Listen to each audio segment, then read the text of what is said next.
يا مساء الحال يا رب. هادي العماره. اروح فين معاك يا عم؟ تعالى هجيب لك شوكولاته. ماما قالت لي ما اروحش مع حد. انا جبت لك الاكل هنا. طب استاذن منك. ايه ده؟ هو مين ده؟ هو عايز منك ايه؟ ما اعرفوش. طب تعالى يا حبيبتي اوديك البيت. هو ده البيت يا عم. تعالى. فريدة مين ده ومشم عليه؟ ما اعرفوش. انت مين؟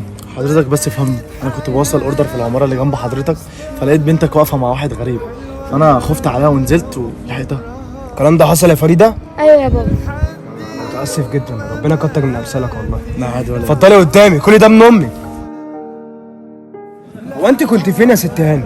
مفيش، بس كنت واقفه مع صاحبتي شويه. في واقفة حاجه؟ مع صاحبتك شوية وبنتك كانت هتتخطف. روح ماما، مين كان هيخطف الحلو؟ يا بنتي انت بتتكلمي بجد كده ليه؟ بقول لك كانت هتتخطف. ما هي الحمد لله مصطفى هي ما اتخطفتش. انا زهقت منك